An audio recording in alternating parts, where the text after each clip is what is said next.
Today is day 6 for the Come Follow Me study for this week, January 20th through the 26th. The hearts of the children shall turn to their fathers. Doctrine and Covenants 2 and Joseph Smith History 1:27 through 65. Saturday, January 25th, 2025, Joseph Smith History 1:59 through 65. Joseph receives the gold plates from Moroni. Little is known of Joseph's visits with Moroni between 1824 and 1827, but sometime before fall of 1827, Joseph returned home one evening, later than usual. His family was concerned, but he told them he had been delayed because he had just received a severe chastisement from Moroni. He said that as he passed by the hill Cumorah, the angel met me and said that I had not been engaged enough in the work of the Lord, that the time had come for the record to be brought forth, and that I must be up and doing and set myself about the things which God had commanded me to do. Lucy Mack Smith said Mr. Smith had occasion to send Joseph to Manchester on business. He set out in good time, and we expected him to be home as soon as 6 o'clock in the evening. But he did not arrive. We had always had a peculiar anxiety about this child, for it seemed as though something was always occurring to place his life in jeopardy, and if he was absent 1/2 an hour longer than expected, we were apprehensive of some evil befalling him. It is true, he was now a man grown and capable of using sufficient judgment to keep out of common difficulties, but we were now aware that God intended him for a good and important task. Consequently, we expected that the powers of darkness would strive against him more than any other, on this account, to overthrow him. But to return to the circumstances which I commenced relating, he did not return home until the night was considerably advanced. When he entered the house, he threw himself into a chair, seemingly much exhausted. He was pale as ashes. His father exclaimed, "Joseph, why have you stayed so late? Has anything happened to you? We have been in distress about you these 3 hours." As Joseph made no answer, he continued his interrogations until finally I said, "Now, father, let him rest a moment. Don't trouble him now. You see, he is home safe, and he is very tired. So pray, wait a little."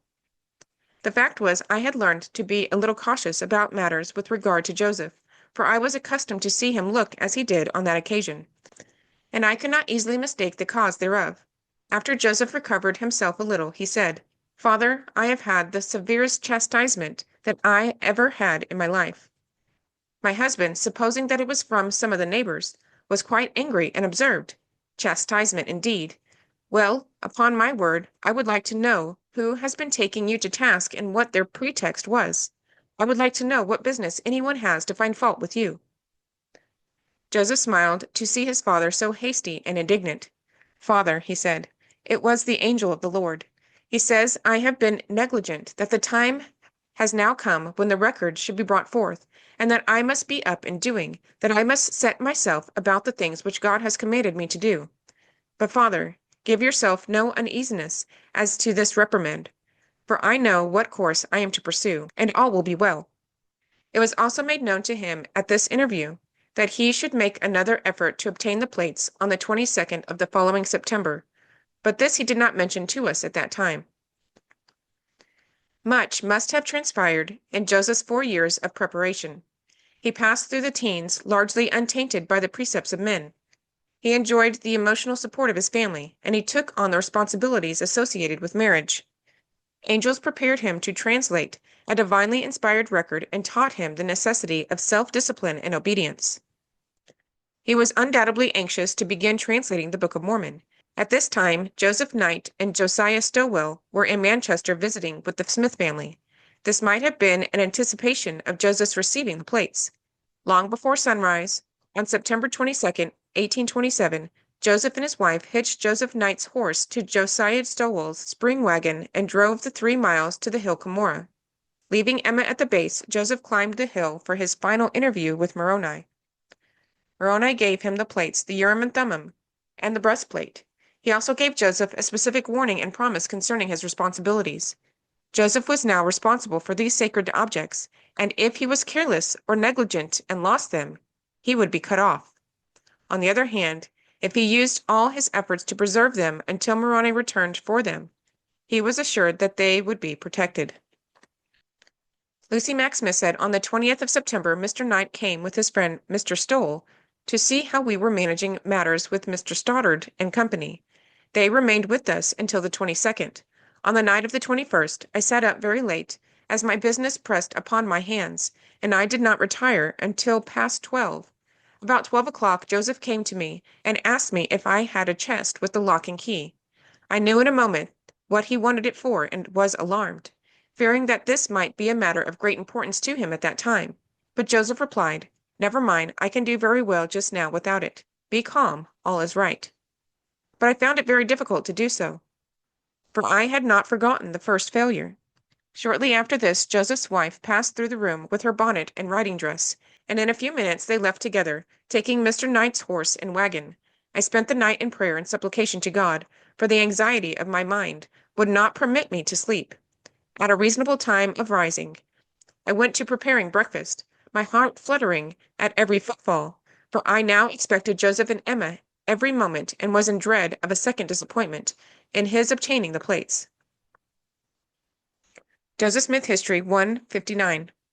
At length the time arrived for obtaining the plates, the Urim and Thummim, and the breastplate, on the 22nd day of September 1827, having gone as usual, at the end of another year, to the place where they were deposited, the same heavenly messenger delivered them up to me with this charge, that I should be responsible for them, that if I should let them go carelessly, or through any neglect of mine, I should be cut off, but that if I should use all my endeavors to preserve them, until he, the messenger, should call for them, they should be protected.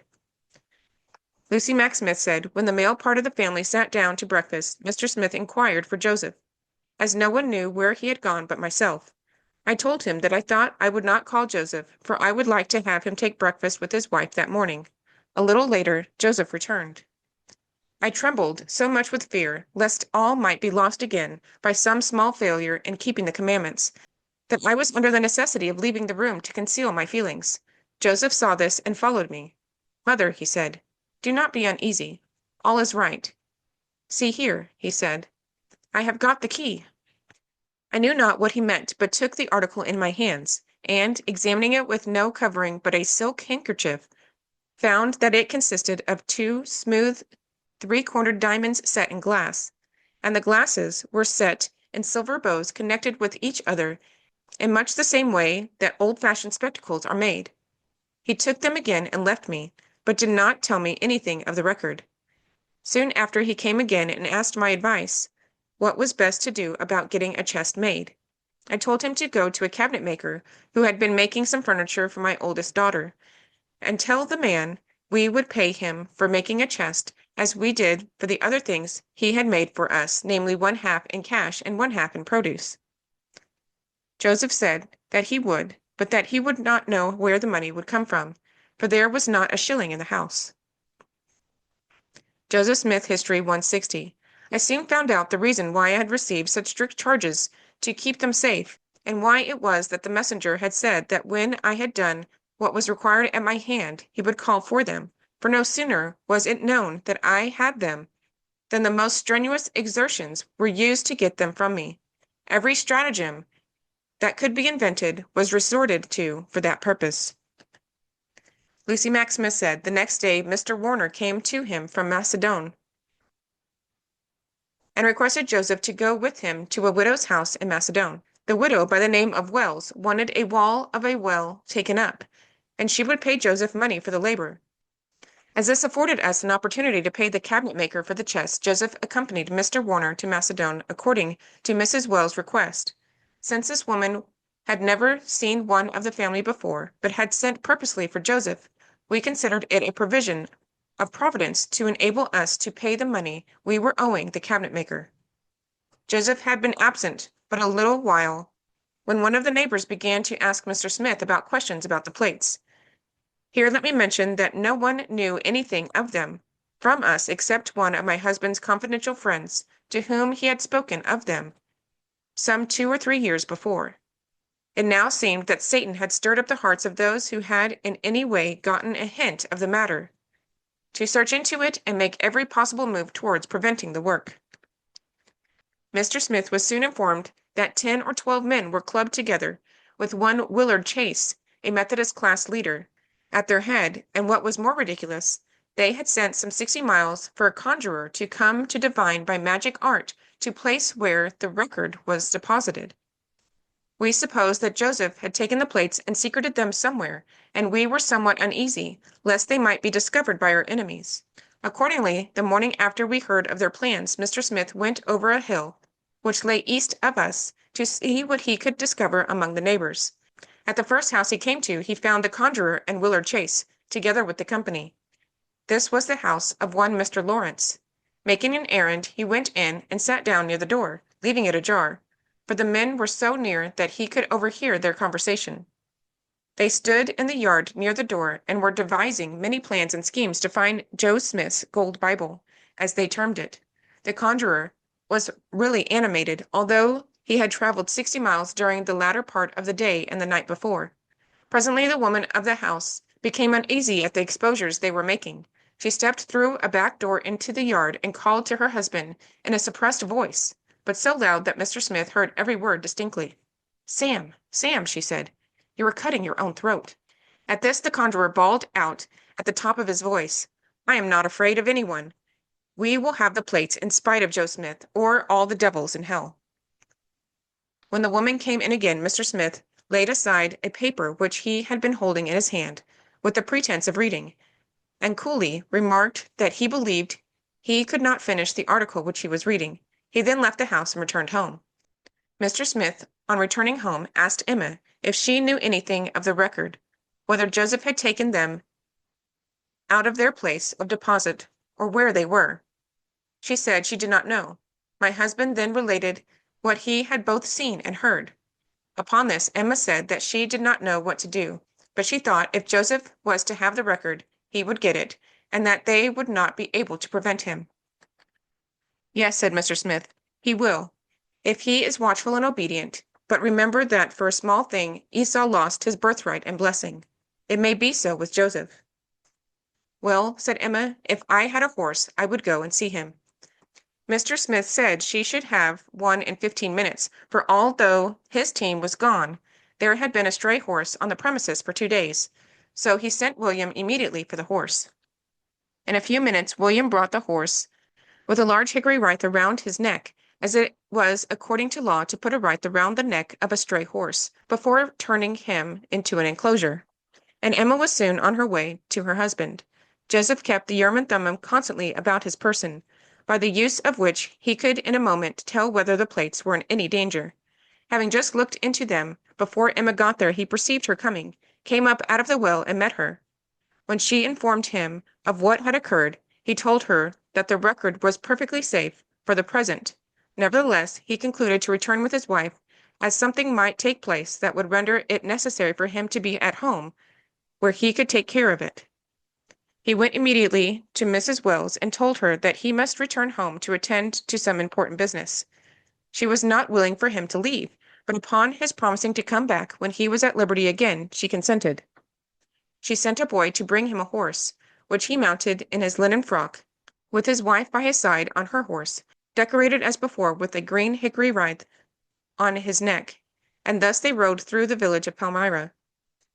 When he came, he met his father about a mile from the house, pacing back and forth in great anxiety of mind. "Father," said Joseph, "there is no danger. All is perfectly safe. There is no cause for alarm." When he had refreshed himself a little, he sent Carlos, my youngest brother, to his brother Hiram's to ask him to come up immediately, as he wished to see him. When Hiram came, Joseph requested him to get a chest that had a good lock and key, and have it here, said Joseph, so that it may be ready by the time I get home. The plates were secreted about 3 miles from home in the following manner. Finding an old birch log much decayed, excepting the bark, which was in a measure sound, he took his pocket knife and cut the bark with some care, then turned it back and made a hole of sufficient size to receive the plates. And laying them in the cavity thus formed, he replaced the bark, after which he laid across the log in several places some old stuff that happened to lie near in order to conceal, as much as possible, the place in which they were deposited. Joseph took the plates from their place and wrapped them in his linen frock, put them under his arm and started for the house. After walking a short distance in the road, he thought he would be safer to go across through the woods. Traveling some distance after he left the road, he came to a large windfall, and as he was jumping over a log, a man sprang up from behind and gave him a heavy blow with a gun. Joseph turned around and knocked him to the ground, and then ran at the top of his speed. About half a mile further, he was attacked again in precisely the same way. He soon brought this one down also and ran on again. But before he got home, he was accosted the third time, after a severe stroke with a gun.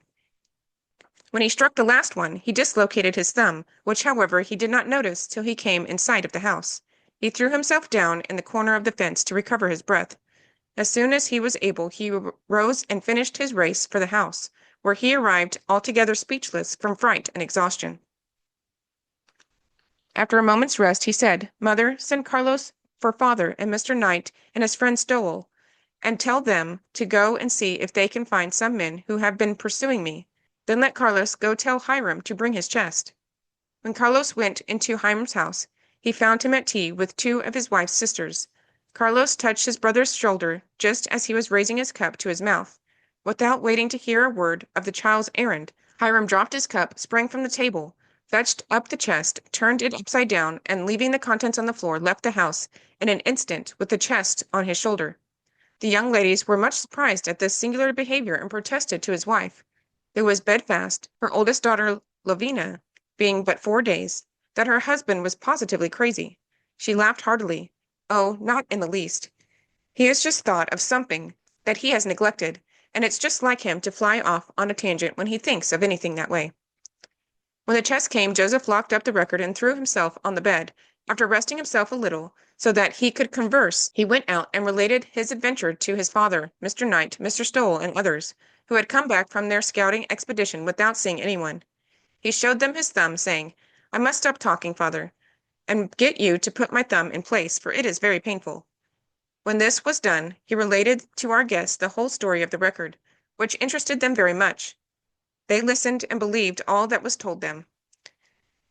When Joseph first took the plates into his hands, the angel of the Lord stood by and said, "Now you have got the record into your own hands, and you are but a man. Therefore, you will have to be watchful and faithful to your trust, or you will be overpowered by wicked men, for they will lay every plan and scheme that is possible to get them away from you.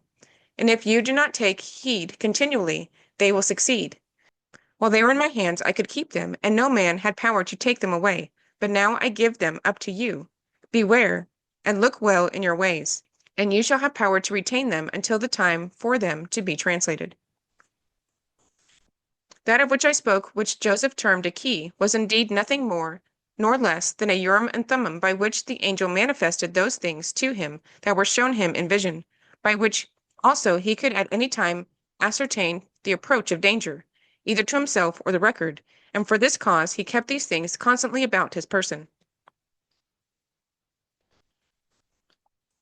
For the first time in over 1400 years, the precious records were entrusted to a mortal. Joseph carefully hid the plates in a hollow log near his home. The prophet's friends were not the only ones who eagerly anticipated his receiving the plates. Others in the neighborhood had heard that Joseph was going to bring home valuable metal plates. Joseph soon learned why Moroni had strictly charged him to protect the plates. Every stratagem that could be invented was used to get them from him. For example, Willard Chase, a neighboring farmer, along with other treasure seekers, sent for a sorcerer to come and find the place where the plates were hidden. When the Smiths learned of the plot, they sent Emma to get Joseph, who was working in Macedon a few miles west of Palmyra.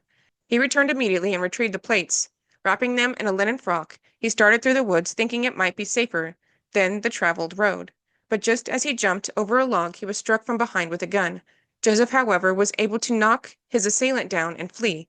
Half a mile later, he was assaulted again, but managed to escape, and before he arrived home, he was accosted a third time. His mother said that when he reached home, he was altogether speechless from fright and the fatigue of running. Efforts to steal the plates intensified, but Moroni's promise of protection was also fulfilled. Joseph often moved the plates from their hiding place just minutes before the treasure seekers arrived. Once he hid them under the hearthstone of the fireplace in his home. A large group of men gathered in front of the house, but they scattered when Joseph and his brothers faked a counterattack by running out the front door, screaming and yelling as if a large company of men were assisting them. Joseph then hid the chest under the wooden floor of the cooper shop on the Smith farm, but he was prompted to conceal the records themselves under the flax of the loft. That night, his enemies tore up the floor of the cooper shop, but the plates remained safe. President Gordon B. Hinckley wrote, Joseph soon learned why Joseph had charged him to strictly guard the record taken from the hill. No sooner was it rumored that he had the plates than efforts were made to seize them from him. To preserve them, he first carefully hid them in a hollow birch tree. He then locked them in a chest in his father's home. Later, they were buried beneath the hearthstone of the family living room. A cooper's shop across the street was their next hiding place. All of these and other stratagems were employed to keep them safe from neighborhood mobs who raided and ransacked the Smith home and surrounding premises, and even employed the service of a diviner in their zeal to locate the record. Joseph Smith History 160 continued. The persecution became more bitter and severe than before, and multitudes were on the alert continually to get them from me if possible. But by the wisdom of God, they remained safe in my hands until I had accomplished by them what was required at my hand. Lucy Mack Smith said, after bringing home the plates, Joseph now commenced work with his father on the farm in order to be as near as possible the treasure that was committed to his care. Soon after this, he came in from work one afternoon, and after remaining a short time, he put on his greatcoat and left the house. I was engaged at that time in an upper room in preparing some oilcloths for painting. When he returned, he requested me to come downstairs. I told him that I could not leave my work just yet. Yet upon his urgent request, I finally concluded to go down and see what he wanted, upon which he handed me the breastplate spoken of in his history. It was wrapped in a thin muslin handkerchief, so thin that I could see the glistening metal and ascertain its proportions without any difficulty. It was concave on one side and convex on the other, and extended from the neck downwards as far as the center of the stomach of a man of extraordinary size. It had 4 straps of the same material for the purpose of fastening it to the breast, 2 of which ran back to go over the shoulders, and the other 2 were designed to fasten to the hips.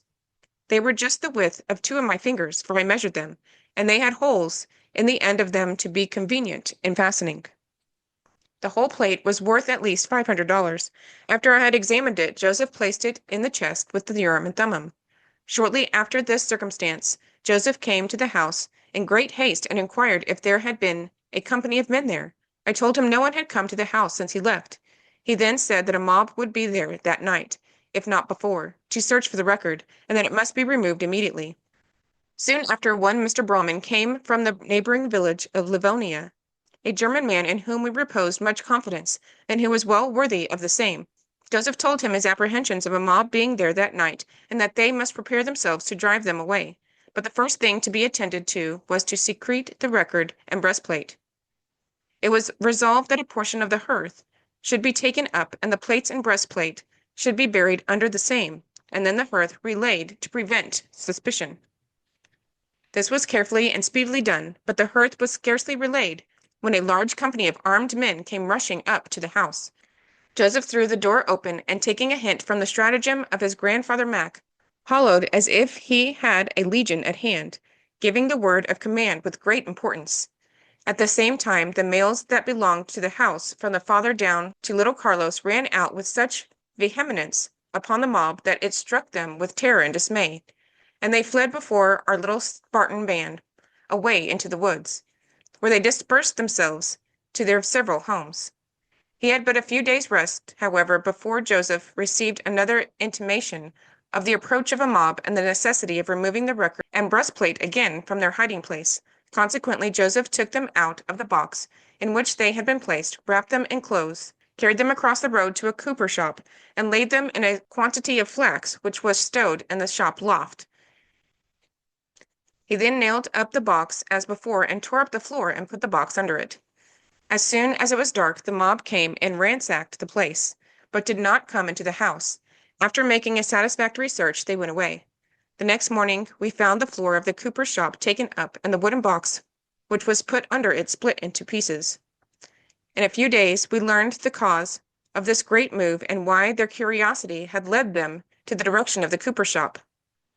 A young woman, who was a sister of Willard Chase, had found a green glass through which she could see many wonderful things, and among the rest of her discoveries, she said she had found out the exact place where Joe Smith kept his gold Bible. And so, in pursuance of her directions, they gathered their forces and laid siege to the cooper shop. but went away disappointed. This did not shake their confidence in Miss Chase, for they still went from place to place with her suggestion, determined to get possession of the object of their research. Opposition, criticism, and antagonism are companions to the truth. Whenever the truth is revealed with regard to the purpose and destiny of man, there will always be a force to oppose it. Beginning with Adam and Eve in the Garden of Eden, down to the ministry of Christ, and on down to our day, there will always be an effort to deceive, derail, oppose, and frustrate the plan of life. Look for the biggest dust cloud billowing above the most dirt that is kicked at one who is most opposed, challenged, rejected, beaten, abandoned, and crucified, one who descended below all things, and there you will find the truth. The Son of God, the Savior of all mankind. Why did they not leave him alone? Why? Because he is the truth, and the truth will always be opposed. And then look for one who brought forth another testament of Jesus Christ and other scripture. Look for one who was the instrument by which the fullness of the gospel and the church of Jesus Christ were restored to the earth. Look for him and expect to find the dirt flying. Why not leave him alone? Why? Joseph Smith History 160 continued. When, according to arrangements, the messenger called for them, I delivered them up to him, and he has them in his charge until this day, being the 2nd day of May, 1838. Doctrine and Covenants 5. Behold, if they will not believe my words, they would not believe you, my servant Joseph, if it were possible that you should show them all these things which I have committed unto you. How do you think these events prepared Joseph Smith for the work God called him to do? What experiences have you had that have prepared you to serve God and others? What are you currently experiencing that can help you prepare for future service?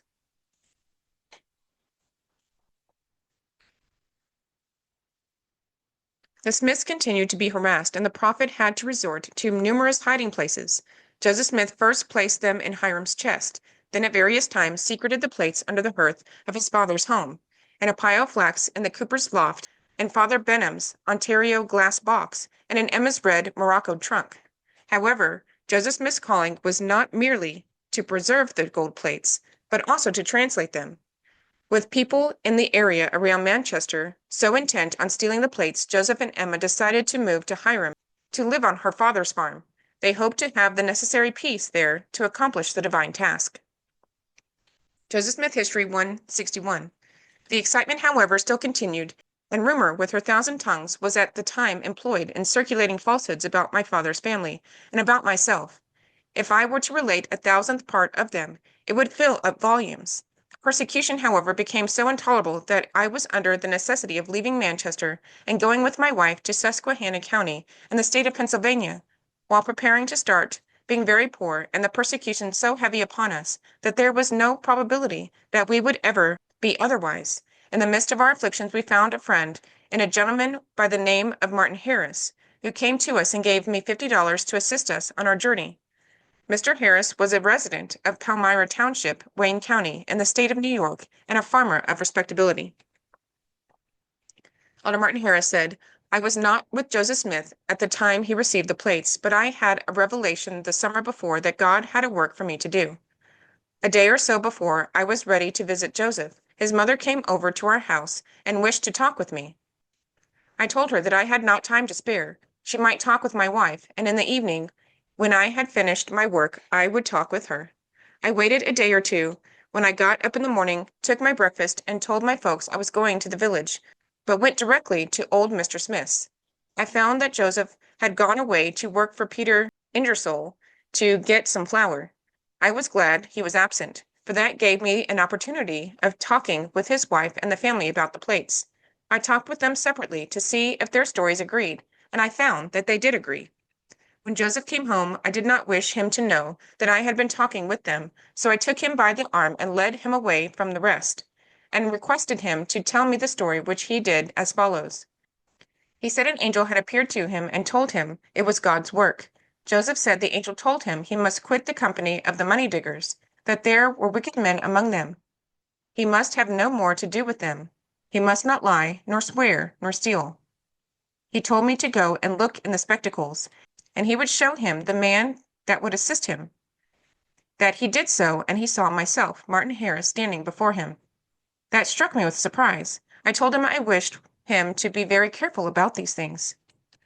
Well, he said, I saw you standing before me as plainly as I do now. I said, if it is the devil's work, I will have nothing to do with it. But if it is the Lord's, you can have all the money necessary to bring it before the world. He said that the angel told him that the plates must be translated, printed, and sent before the world. I said, Joseph, you know the doctrine, that cursed is every soul that putteth his trust in man, and maketh flesh his arm. And we know that the devil is to have great power in the latter days to deceive, if possible, the very elect. And I don't know that you are one of the elect. Now you must not blame me for not taking your word. If the Lord will show me that it is his work, you can have all the money you want. Well, at Mr. Smith's, I hefted the plates, and knew from the heft that they were lead or gold, and I knew that Joseph had not credit enough to buy so much lead. I left Mr. Smith's about 11 o'clock and went home. I retired to my bedroom and prayed God to show me concerning these things, and I covenanted that if it was his work, and he would show me so, I would put forth my best ability to bring it before the world. He then showed me that it was his work, and that it was designed to bring in the fullness of his gospel to the Gentiles to fulfill his word. That the first shall be last, and the last first. He showed this to me by the still small voice spoken in his soul. Then I was satisfied that it was the Lord's work, and I was under a covenant to bring it forth.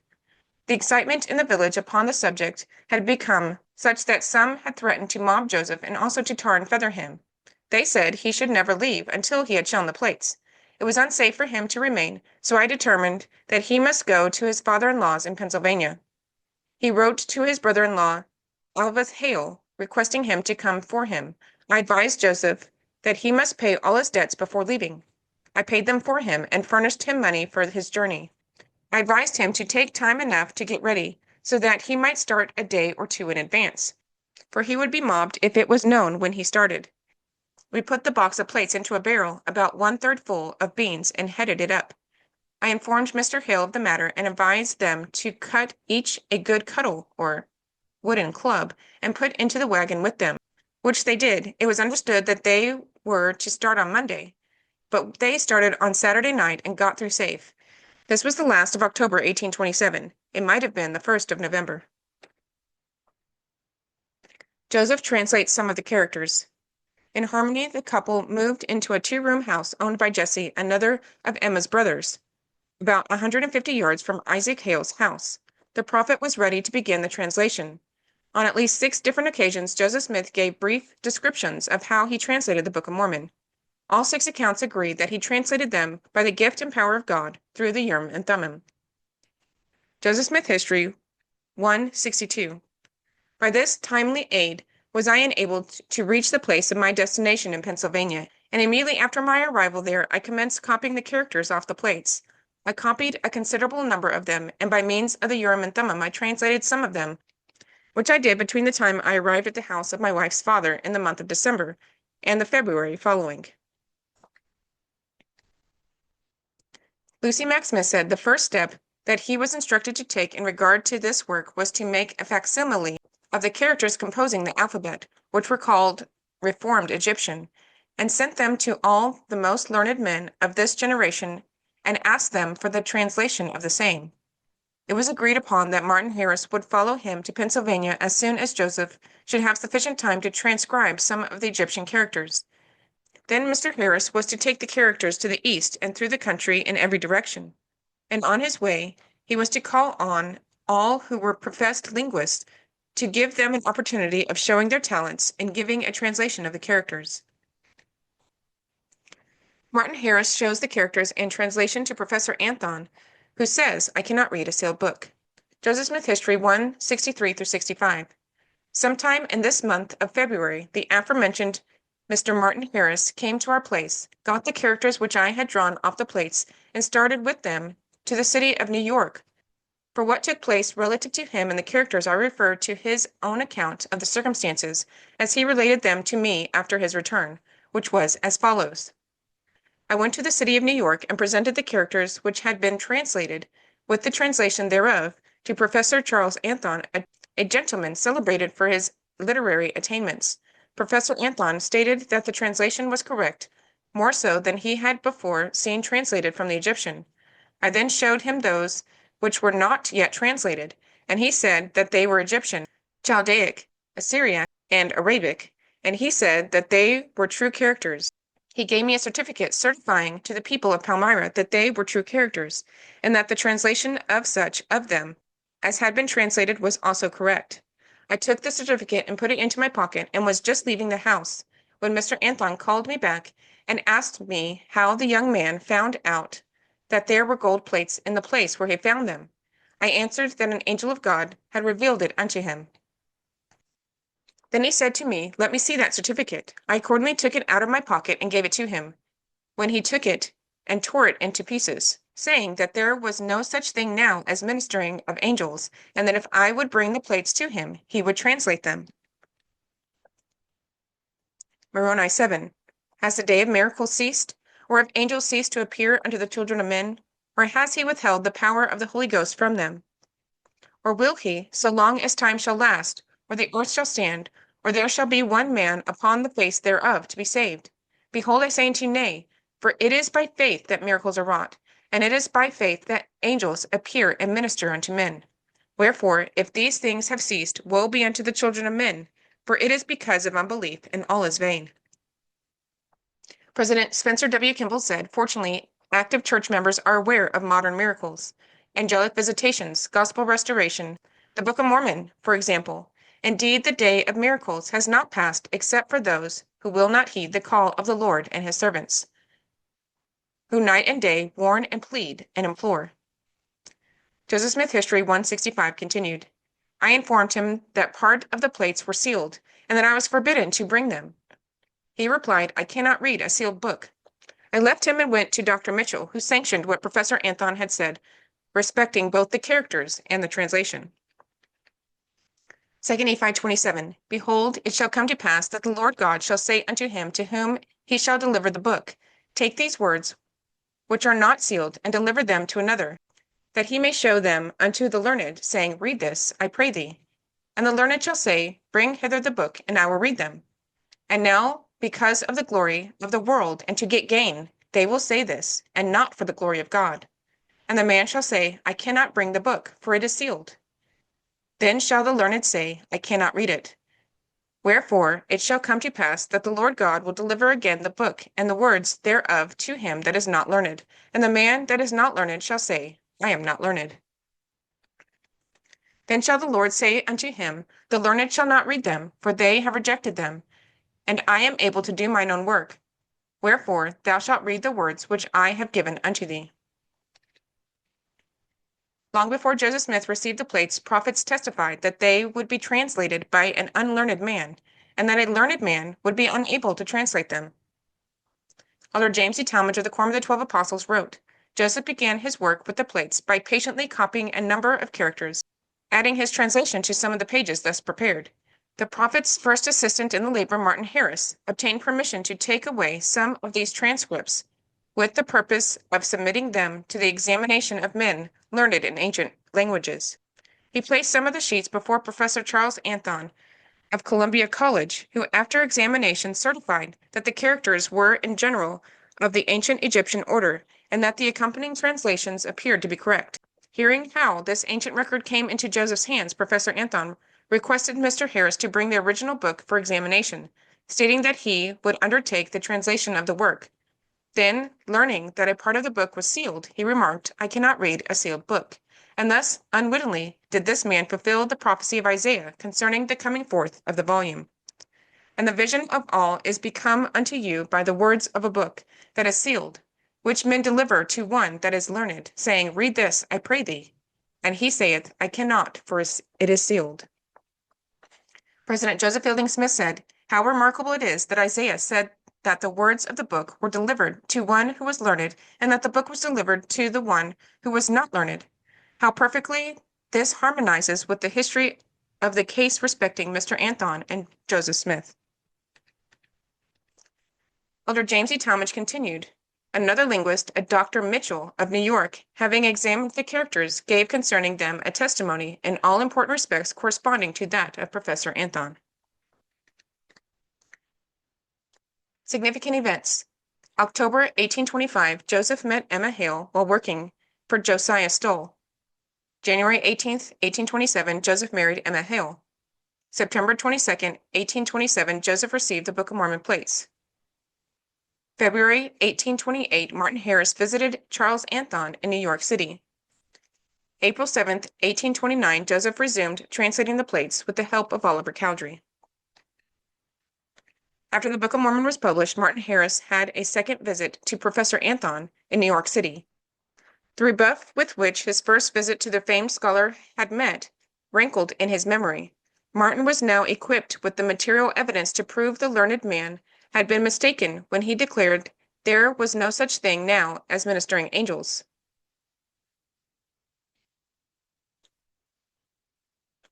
He had with him a printed volume of the Book of Mormon, which he first offered to sell to the professor, and when his offer was refused, he proffered the volume gratis. Martin was then told very bluntly and very vehemently to depart and take his book with him. If he persisted in leaving it, the book would be thrown after him.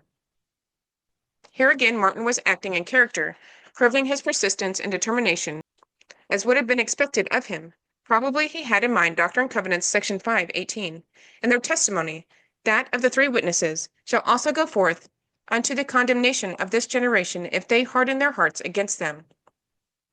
On one occasion, after he had moved to Ohio, Martin Harris was in the company of a number of acquaintances who attempted to get him intoxicated. They plied him with wine until they thought his tongue was properly loosened, then said to him, Martin, you are one of us. We're old friends and acquaintances, and we are distressed to see the course you are following with these Mormons. Now, please, tell us frankly that it is all a mistake, that you do not believe what you have signed your name to. Martin's reply was, no, gentlemen, I do not believe it. Wherefore his hearers were elated, but their pleasure was short-lived. Martin hesitated just long enough for his answer to impress them fully. Then he continued, no, gentlemen, I do not believe it. It has become a matter of knowledge to me. Belief has been swallowed up in absolute knowledge that what I have testified to is the truth.